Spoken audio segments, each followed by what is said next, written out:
Varicose veins వ్యాధికి కేవలం 30 నిమిషాల్లో చికిత్స. కాల్ చేయండి 9989527715. తేజ సజ్జా ప్రశాంత్ వర్మ కాంబినేషన్ లో వచ్చిన సినిమా హనుమాన్ ఎటువంటి అంచనాలు లేకుండా సంక్రాంతి కానుకగా విడుదలై భారీ విజయాన్ని అందుకున్న విషయం తెలిసిందే. జనవరి 11న వేసిన ప్రీమియర్ షోలతో బ్లాక్ బస్టర్ టాకును సంపాదించుకున్న ఈ మూవీ ఆ తర్వాత షోలు స్క్రీన్స్ పెంచుకుంటూ భారీ కలెక్షన్స్ ను నమోదు చేసింది. ఇటీవలే ఈ సినిమా 150 కోట్ల కలెక్షన్స్ సాధించిందని మేకర్స్ అఫీషియల్ గా అనౌన్స్ చేశారు. ఇక ఇప్పుడు 200 కోట్ల రూపాయల గ్రాస్ మార్కుకు చేరువైంది హనుమాన్. సినిమా విడుదలై 10 రోజులైనా కూడా కలెక్షన్స్ జోరు తగ్గలేదు. ఇదే జోరు కొనసాగితే 300 కోట్ల రూపాయల క్లబ్లోకి చేరడం పక్కా. ఇప్పటికే వరల్డ్ వైడ్ గా 105.08 కోట్ల షేర్ను రాబట్టి పక్కా పొంగల్ బ్లాక్ బస్టర్ అనిపించుకుంది. ఈ మూవీకి వరల్డ్ వైడ్ గా 28.2 కోట్ల రూపాయల థియేట్రికల్ బిజినెస్ జరిగింది.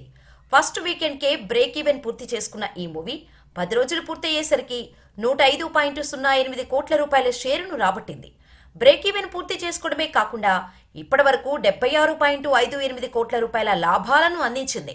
ఈ సినిమా ప్రభంజనం చూసి స్టార్ హీరోస్ సైతం తమ సినిమాల కథల్లో హనుమంతుడి రిఫరెన్స్ ఉండేలా చూసుకుంటున్నారు అంటే ఇది కేవలం బ్లాక్ బస్టర్ మాత్రమే కాదు, ట్రెండ్ సెట్టర్ కూడా అంటున్నారు ట్రేడ్ అనలిస్ట్స్.